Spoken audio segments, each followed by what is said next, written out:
Hi, everybody. It's your old pal Chuck. May the Force be with you until the day that all are one. And I've just offended 3 fan groups with that opening. Yes! We are actually taking a look at a figure I was having a very hard time finding for a reasonable price until I just got it online from eBay. This is the Star Wars Transformer Class 1 Darth Vader to Sith Starfighter, or Sith Starfighter to Darth Vader. If you're a Transformers fan of this past decade, or if you're a Star Wars fan of this past decade, you basically know what this is. Shortly after the success of the first Transformers movie, Hasbro got the idea to merge the Star Wars and Transformers properties into a line where you would have Star Wars characters converting into their respected vehicles, be mech replicas of the characters. Luke Skywalker turned into an X-Wing fighter, turned into a snow speeder. Han Solo and Chewbacca turned into 2 halves of the Millennium Falcon that combined together. Darth Vader turned into a TIE Advance fighter, and then later on into the Sith Starfighter, which is basically just a black repaint of the Jedi fighter from the prequel movies. I've gone ahead and done a little action feature here. You can open the flaps like on the larger transforming toy, as well as I think on the larger vehicles. As you can see, there is some foreshadowing of the TIE fighter with the wings open. Hence, I guess the Sith Starfighter became the TIE fighter. Underneath, you can basically see most of the robot, including Darth Vader, whose face I have my finger over. There is a non-mentioned feature that he does have landing gear. It sort of works okay. It's just a peg that flips out of the chest. You also have weapon storage, which is mentioned in the instructions. Vader comes with 2 replicas of his lightsaber. It's very close to how it looked in the original films.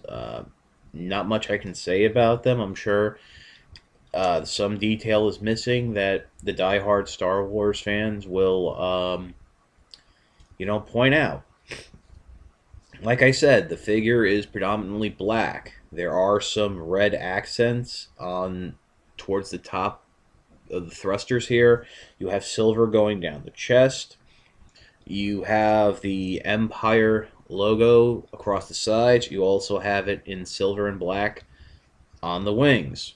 Molded in is his little astromech droid, which looks like R2-D2, but it's not, because all the droids look like R2-D2 for the most part. It is a fun little desk toy, and yeah, it's about all I can say about vehicle mode. Let's not mince words and get straight into the transformation. First, what you want to do is turn him over so you can see Vader's face, and then you just want to go ahead and wiggle the side panels free and fold them back. They connect into the legs and into the arms. There are pegs on the back of the arms, and this is basically the hardest part. I find if you push down on the wings a little, it'll help free up the arms. You want to go ahead, swing the arms forward, swing the wrists out. And unfortunately, yes, my one grievance, oh wait, wrong character, ho badoom cha, is he has gorilla arms, but for this size class, that's to be expected. You want to move down to the legs here, go ahead, rotate them forward, and flip out the feet. This is something not mentioned in the instructions. He does have feet, even though he's shown having feet. They don't tell you to flip them out. And yeah, this is mini Darth Vader, a mini transforming Darth Vader. Not much can be said about him. He looks like the classic Darth Vader. He has that Vader head. Um, the red eyes. He has what I think is kind of cool is that they have the breathing apparatus molded in with the lights and the panels, and you have some green detailing down and more silver on the shoulders. But yeah, there's really nothing much to him. It is a he does a very basic transformer. These were created uh, as an entryway point to the larger transforming figures. Also, I'd heard there were a lot of complaints that the larger um, transforming figures really weren't that fun to transform. And I have to say that it was hit or miss in this line with the larger figures. A lot of times the quality wasn't there with the plastic, and when you're dealing with something that's designed not by the Transformer guys but by the action figure guys, there's going to be that problem. Also, Lucas sent down the commandment that while he thought the transforming idea was cool, the integrity of the vehicles had to be preserved. So things like panel lines and what have you had to be worked around. I've gone ahead and I've put the lightsabers into Vader's hands. He has a swivel wrist, that's for transformation. Swivel elbow, but again, it's gorilla style, so it only goes inward. Ball jointed arms, which are very tight. Ball jointed hips, which aren't, and they're loose but not dangerously so. Um, Single jointed knees and a little swivel at the right above the knee. To be honest, I don't see you using a lot of articulation because due to the paneling on his back, he is quite heavy. You can get him to stand. It just takes a little finagling, and there you go. I got him for you. He almost went back. The head does not rotate. It's a fixed position. I've tried. Doesn't work. If it does rotate on yours, it's quite possible. Mine is just, glued into place. You can close the arm panels back up if you so desire, but I find it's a little bit easier to leave them open. They sort of act like shields. Interestingly enough, when this line first came out, the Star Wars Transformers line, I was all over because I thought it was great, and it even inspired me to write a little Star Wars Transformer crossover fan fiction.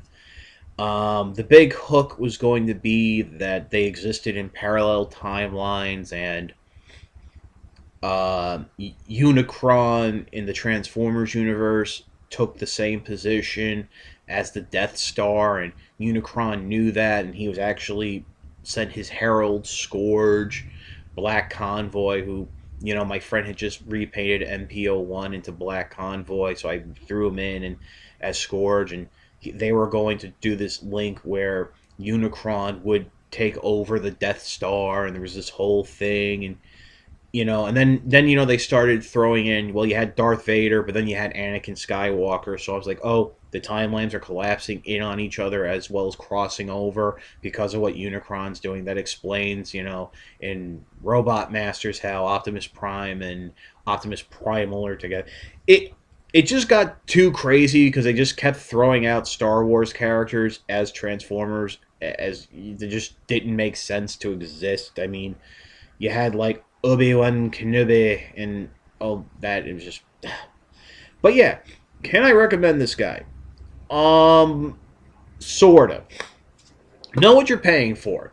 The quality of the figure is not of a basic Transformer, even though he's roughly the same size as a Scout class, or what they call Cyberverse Commander now. I don't know why I made that slip.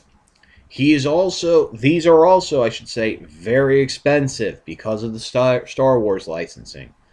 I want to say in Toys R Us, I've seen them go upwards of $16 to $19, and that's a regular price, and they're very rarely marked down. Vader is a hard one to find because he was part of Wave 2, and a lot of stores never really stocked Wave 2 because Wave 1 never sold. And those that did, he was like one or two to a case and went very quickly because it's Darth Vader. and he's one of the cooler looking ones. I don't even think the Class 1 line is still around, and it was only like a year or so old. Maybe 2 years. But if you can find him for between $5 and $10 plus shipping, I mean, I got him for 9 and change and like $2 in shipping. Yeah, pick him up. It's worth it. I mean, I'm a fan of Darth Vader. I'm a fan of Star Wars. I'm a fan of this type of look to the vehicle. So, yeah, that's pretty much all I can say about it. This is your old pal Chuck, and for Darth Vader, we'll see you next time.